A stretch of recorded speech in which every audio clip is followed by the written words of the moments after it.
જીવનમાં વાસના સાથે ગ્રહસ્થાશ્રમ હોય અને ઉપાસનાની સાથે ગ્રહસ્થાશ્રમ હોય તો તફાવત એટલો જ પડે છે.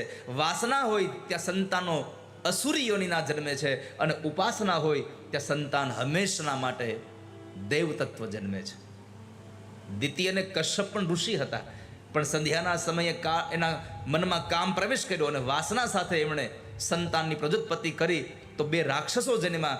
અને આ દેવહૂતિ અને કરદમ બે ઋષિ હતા, પણ ઉપાસના સાથે પ્રભુના ભજન સાથે એણે સંસારને ચલાવ્યો તો એના ઘરે પરમાત્મા પ્રગટ્યા છે. વાસના હોય ત્યાં રાક્ષસ આવે છે અને ઉપાસના હોય ત્યાં પ્રભુ પોતે પ્રગટે છે. માટે આ સંસારના મોટા મોટા ઋષિઓ પણ ગ્રહસ્થી હતા, એમાં ચિંતા કરવાની જરૂર નથી. કબીર મહારાજ પણ ગ્રહસ્થી હતા. ઘરમાં રહીને પણ ઘર જો આપણને ન વળગે તો, નહીં તો ઘર મૂકીને બહાર જવાથી કંઈ થાય નહીં હો. ઘણા લોકોને ઘરમાં રહીને ઘર છૂટી જાય, ઘણા લોકો જંગલમાં જાય તો ઘર ન છૂટે. ઘર છોડ કે બન મેં બાસ કિયો, મન બાસના કો ત્યાગ કિયો હી નહીં.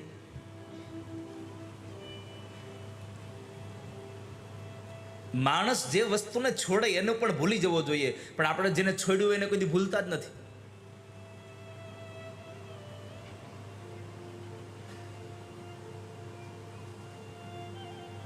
હવે નાનો એવો ખાલી ઓલો તમાકુનો માવો ખાલી મૂકી દઈએ, એ છોડી દઈએ તો આખા ગામને કહેતા આપણે માવા છોડી દીધા ને, આપણે માવા છોડી દીધા ને.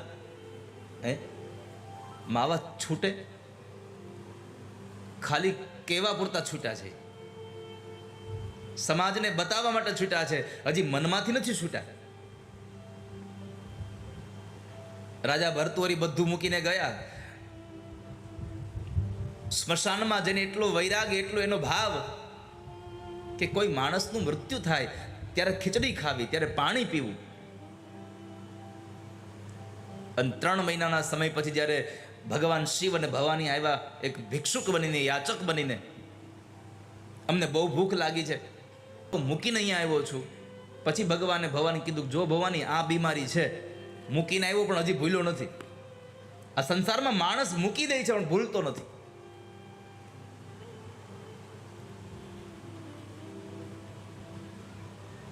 માટે માણસ ગ્રહસ્થાશ્રમ બનીને પણ ગ્રહસ્થાશ્રમને જીવનમાં ન લાવે. ઘરમાં રહીને પણ એ મન ઘરમાં ન આવે તો થાય. કબીરજી મહારાજ ગ્રહસ્થી હતા, ઘરના બધા જ લોકો એને અનુકૂળ જીવન જીવતા હતા.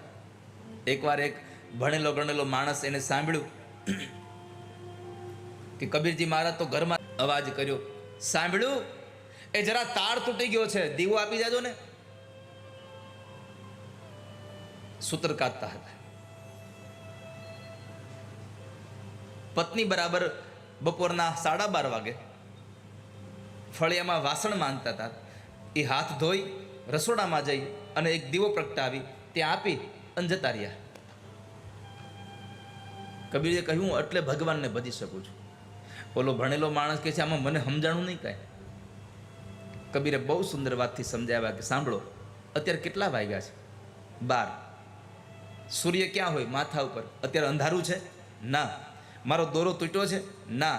તોય મેં મારા પત્નીને એમ કહ્યું કે તાર તૂટી ગયો છે, જરા દીવો આપી જાજો ને. તો મારા પત્ની મૂંગા મોઢે મને ઘરમાંથી દીવો લઈ આવી, પોતાનું કામ પડતું મૂકીને મને દીવો આપી ગયા, ચૂપચાપ વયા ગયા છે. મારા પરિવારના લોકો મને અનુકૂળ છે એટલે હું ઘરમાં રહીને પણ ભગવાનને ભજી શકું છું. આ જગ્યાએ બીજી જો કરકશા હોત તો બોલી હોત કે મારો બાપ માથા ઉપર આવ્યો, ભગવાને કપાળમાં 2 નથી દીધી, પણ મારી પત્ની મને અનુકૂળ છે એટલે હું ભગવાનને ઘરમાં રહીને ભજી શકું છું. સંસાર આ ગ્રહસ્થાશ્રમ બંધન નથી, ષડ રિપુઓને જીતવા માટેનો કિલ્લો છે. આ મોટા મોટા ઋષિઓ પણ ગ્રહસ્થી હતા અને એ માટે થઈ અને બ્રહ્માજીએ જ્યારે સમજાવ્યા ત્યારે પ્રિયવ્રત મહારાજ એમને લગ્ન કરવા તૈયાર થયા. એમણે વિશ્વકર્માની દીકરી બરહસ્મતી સાથે લગ્ન કર્યા. 10 સંતાનો થયા. એમાંથી 3 દીકરાઓ વિરક્ત બન્યા, 7 દીકરાઓ એક દ્વીપના રાજ્યને પામ્યા છે. એમાં જમરૂદ્વીપના રાજા જે અગ્નિદ્ર થયા એમને ત્યાં પૂર્વચિતી નામની અપ્સરાથી નાભી નામનો દીકરો થયો.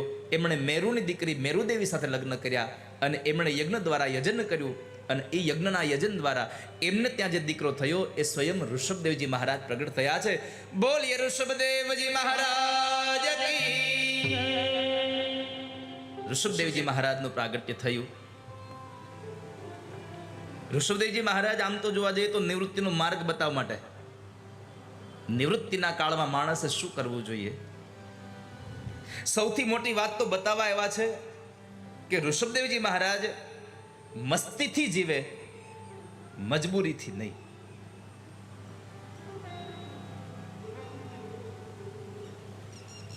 એ મસ્તીથી જીવે.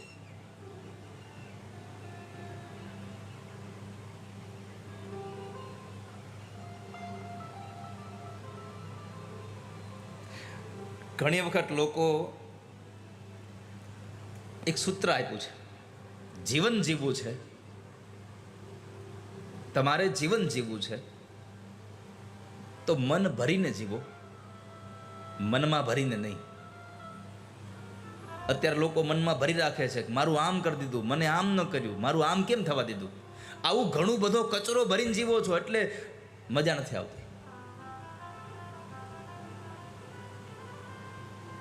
ભાવેશભાઈ, આ દુનિયામાં લોકો એમ કહેતા હોય છે કે આ માણસ મને દુઃખી કરી ગયો, આ માણસ મને બહુ સુખ આપ્યું હો. તો આનો અર્થ એ થયો કે આપણે ઓલા ચાવીવાળા રમકડા છીએ. કોઈકને મજા આવે, ચાવી ભરે ને રમે અને પછી પાછા નાખી દે. આ દુનિયામાં તમને કોઈ દુઃખી પણ નથી કરી શકે એમ, આ સંસારમાં તમને કોઈ સુખી પણ નથી કરી શકે એમ. તમારી જાતે જ તમે દુઃખી થાઓ છો ને તમારી જાતે જ તમે સુખી થઈ શકો છો. પણ આ તો દુનિયા એમ સમજે છે કે પેલો માણસ મને દુઃખી કરી ગયો. ચાવી ભરેલા રમકડા થવું જ નહીં કોઈ દિવસ. જે દિવસે તમે ચાવી ભરેલા રમકડા બન્યા તે દિવસે દુનિયા મજા લેશે, યાદ રાખજો. ખબર પડી જશે કે આને, અને દુનિયાનો નિયમ જ છે, તમને અહીંયા ગુમડું થાય અને તમે એમ કહો ને કે મને અહીં દુખે છે એટલે દબાઈ કે અહીં દુખે છે. જ્યાં દુખતું હશે ત્યાં દબાઈને પૂછશે અહીં દુખે છે. આ દુનિયાનો નિયમ છે તમારી દુખતી રજગ ઉપર હાથ મૂકવાનો. એટલા માટે આ સંસારમાં મજબૂરીથી નહીં, મસ્તીથી જીવવું. જ્યાં પણ તમે જાવરિયા છો તમે તમારું જીવન એવા માર્ગ ઉપર ચલાવો. આ સંસારની કોઈની ડર રાખ્યા વગર, કોઈની પરવા કર્યા વગર. પણ એક નિયમ રાખો હો કે મારો પગ હંમેશા વિચારીને પડવો જોઈએ. નથી બીક કોઈની મને આ જગતમાં, ફક્ત એક મારા પ્રભુથી ડરું છું. ભગવાન સિવાય મને કોઈનો ડર નથી આ સંસારમાં. અને મેં તો હંમેશા કહ્યું છે કે જગતને રાજી કરવાના પ્રયત્ન છોડી દેજો. રાજી કરવા છે તો જગદીશ્વરને રાજી કરો. ઠાકોરજી રાજી થાય એટલે દુનિયા આખી રાજી તમારા ઉપર થશે. એ કેવળ પ્રભુને રાજી કરો, ઈશ્વરને રાજી કરો. તમે જુઓ, સંતો પોતાનું જીવન જીવે. જુવારના રાડાની ઝૂંપડી બનાવી હોય તો આનંદ હોય, અને આપણે એટલા મોટા મોટા બંગલા હોય તો આનંદ ન હોય. જો આનંદ સંત ફકીર કરે वो आनंद नाही अमीरी में. કેમ તો કહે છે સુખ દુઃખ में समता धान રહે. સુખ હોય કે દુઃખ હોય બધામાં એક જ સ્વભાવ, એક જ ભાવ. એને બીજી કોઈ ભાવના જ નથી. એટલે સાધુ સુખી રહી શકે છે. જો આનંદ સંત फकीर करे वैसो आनंद नाही अमीरी में. जो आनंद संत फकीर करे वैसो आनंद नाही अमीरी में. सुख दुख में समता संता साथ रहे, कुछ खौफ नहीं जागीरी में जो, आनंद संत फकीर करे. તો ઋષભદેવજી મહારાજ માણસને મજબૂરીથી નહીં મસ્તીથી કેમ જીવવું એનો ઉપદેશ માટે આવ્યા છે. ઇન્દ્રની દીકરી જયંતી સાથે લગ્ન થયા. કેમ? ઇન્દ્રએ એના વિસ્તારમાં એના ક્ષેત્રમાં વરસાદ ન વરસવા દીધો. ત્યારે ઋષભદેવજી મહારાજે પોતાના તપોબળને લઈ અને વૃષ્ટિ કરી, અને એ વૃષ્ટિને લઈ અને આજે એકદમ વરસ સારું થયું. એટલે ઇન્દ્રને થયું કે બરાબર છે, આ મૂર્તિઓ એની સાથે દીકરી પ્રણાવી. ઋષભદેવજી મહારાજને 100 દીકરાઓ થયા છે, 100 સંતાન થયા. પણ બહુ મહત્વની વાત છે કે પિતા વારસામાં શું આપીને જાય છે, પોતાના સંતાનોને શું વારસામાં આપવું, એની બહુ અગત્યની કથા અહીંયા આપી છે. આપણે તો વારસામાં એક જ ઈચ્છા હોય, દીકરાને બહુ બધા પૈસા દઈને જવા છે, ઉપાધિ નહીં ને. આ દુનિયાનો તમે નિયમ જોયો છે, ક્રમ જોયો છે? બાપ એમ ઈચ્છતો હોય કે મારે દીકરાને એટલા બધા પૈસા દઈને દાવા છે કે એને ઉપાધિ નહીં. આપણે જે પૈસા દઈને જઈએ તો દીકરો પાછો એના સંતાનો માટે પૈસા ભેગા કરવા હાટુ રડતો હોય. આ દુનિયામાં પોતાના માટે કોઈ કંઈ કરતું જ નથી, બીજા માટે કંઈક કરવું છે. છેલ્લે અંતે મૃત્યુના સમય પછી પછતાવો થાય છે કે મેં બધા માટે કંઈક કર્યું, મેં મારા માટે કંઈ ન કર્યું. આખી દુનિયા માટે મેં મારા છોકરા માટે કમાયો, મારી પત્ની માટે આમ કર્યું, મેં મારા પરિવાર માટે આમ કર્યું, મકાન બનાવવા આમ કર્યું, બંગલો બનાવવા આમ કર્યું, તેમ કર્યું, પણ હું મારા માટે કંઈ ન કરી શક્યો. આ અંત સમયે થાય છે, જ્યારે હાથ પગ ચાલતા બંધ થઈ જાય છે. એટલા માટે વાલા ભક્તો, આ સંસારમાં બધા માટે બધું કરજો, પણ તમારા માટે કંઈ કરવાનું ભૂલાઈ ન જાય એની પણ યાદ રાખજો. તમારા પોતા માટે પણ કંઈ કરીને જાજો. આ સંસારમાં ક્યારે તમને સંસારના લોકો ક્યારે છોડી દેશે એનો ભરોસો નહીં. તો ઋષભદેવજી મહારાજ જ્યારે પોતાના દાંપત્ય જીવનમાંથી નિવૃત્તિના માર્ગ ઉપર નીકળ્યા છે, એક એવી પરાકાષ્ઠાએ પહોંચેલા સંત, પણ નીકળતા પેલા પોતાના સંતાનોને વારસામાં શું આપ્યું, ભાગવતજીમાં બહુ સુંદર શ્લોક લખ્યો છે. મહત સેવામ દ્વાર માહુર વિમુક્તે તમોદ્વારમ યોષિતામ સંગી સંગમ. મહાંતસ્તે સમચિત્તા પ્રશાંત વિમન્યવઃ સુરદ સાધવો. બહુ સુંદર વાત અહીંયા ઋષભદેવજી મહારાજે કરી કે હે સંતાનો, આ સંસારમાં તમને વારસમાં ઘણું આપું છું, પણ એક વાત યાદ રાખજો, કેમ કે મહાપુરુષોની સેવા એ જ મુક્તિનું દ્વાર ખોલી દે છે. મહાપુરુષોના ચરણની સેવા કરજો, એ તમારા સેવામાંથી લઈ અને તમારા મુક્તિનું દ્વાર ખોલશે. અને કુસંગ જો થયો, કુસંગીનો સંગ થશે ને, તો નરકનું દ્વાર ખોલી દેશે. માટે મહાપુરુષોની સેવા કરજો. પ્રશ્ન કર્યો, મહાપુરુષ કોને કહેવાય? આ સંસારમાં મહાપુરુષ કોણ? તો એની પણ વ્યાખ્યા અહીંયા બતાવી છે કે જે સમાન ચિત્ત હોય, બીજું જેનો સ્વભાવ શાંત હોય, ત્રીજું જે ક્રોધહીન હોય, સર્વનો હિત ચિંતક હોય અને સદાચાર સંપન્ન હોય. આ ગુણધર્મો જે માણસમાં હોય એને મહાપુરુષ તરીકે ઓળખવામાં આવ્યો છે ભાગવતમાં. પુનઃ યાદ રાખજો, જેનું સમાન ચિત્ત હોય. 4-wheel ગાડી લઈને આવે એટલે એના માટેની ભાવના બદલી જાય, અને હાલીને આવે એટલે એના માટેની ભાવના બદલી જાય, એ મહાપુરુષ નથી.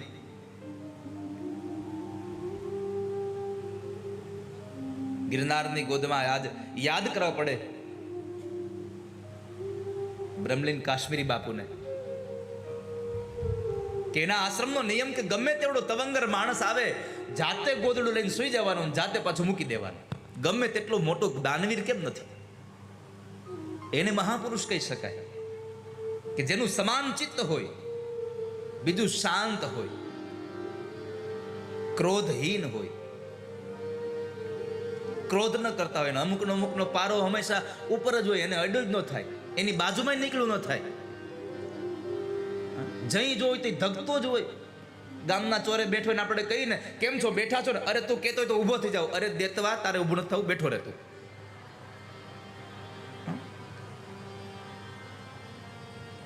જાણે આપણે એના વડવાના મોરલા માર્યા હોય. એને બોલાવ્યો જ ન થાય. એક બાપા બરાબર એના દીકરાની આંગળી પકડીને ગામમાં નીકળ્યા. તે ગામમાં એક ભાઈ આમાં મળ્યા ને કીધું, બાપા તમારો દીકરો? ના ના, તમે લેતા જાઓ, તમારો છે. અરે પૂછું છું તને ભાઈ, આ તમારો દીકરો છે? પૂછવું જ ન થાય. સતત આમ ધગતા જ હોય. પણ અકારણ કરેલો ક્રોધ મનુષ્યના જીવનમાં ગમે ત્યારે આપત્તિઓને લાવે છે, યાદ રાખજો. ગમે ત્યારે તમે ક્રોધ કરશો ત્યારે તમારું પુણ્ય ક્ષીણ થઈ જશે.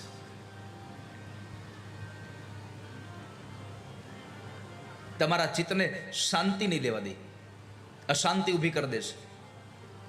માટે જેના જીવનમાં ક્રોધહીન છે એ મહાપુરુષ છે.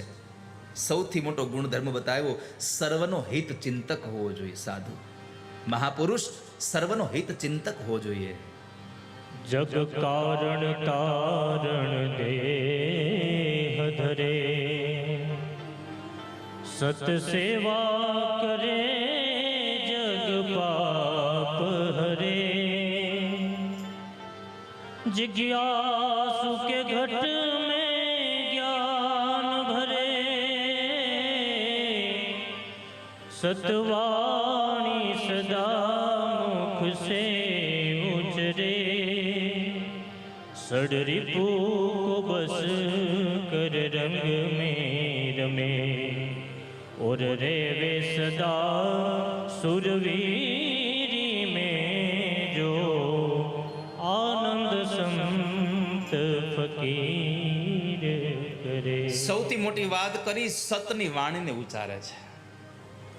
ગમે તેટલું પોતાનું નુકસાન થઈ જાય તો અસત્યને ન ઉચ્ચારે, સાધુ છે.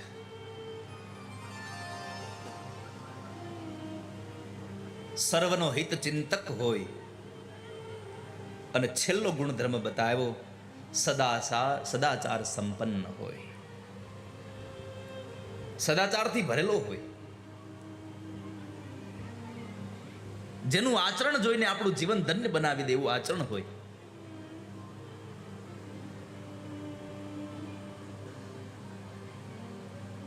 બહારનો દેખાવ પણ અલગ હોય અને ભીતરનો દેખાવ અલગ હોય.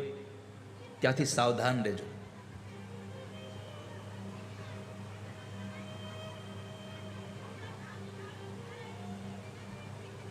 ત્યાં તમારે સાવધાન થઈ જાવ. માટે ઋષભદેવજી મહારાજ પોતાના સંતાનોને બતાવ્યું કે નિવૃત્તિના માર્ગમાં હું જાઉં, પણ એના પહેલા તમને માર્ગ બતાવતો જાઉં કે મહાપુરુષોના ચરણારવિંદની સેવા કરજો. 100 પુત્રો થયા, એમાંથી 81 પુત્રો કર્મકાંડી બ્રાહ્મણ બન્યા છે. 9 પુત્રોએ કર્મનો માર્ગ લીધો, 9 પુત્રો યોગેશ્વર થયા,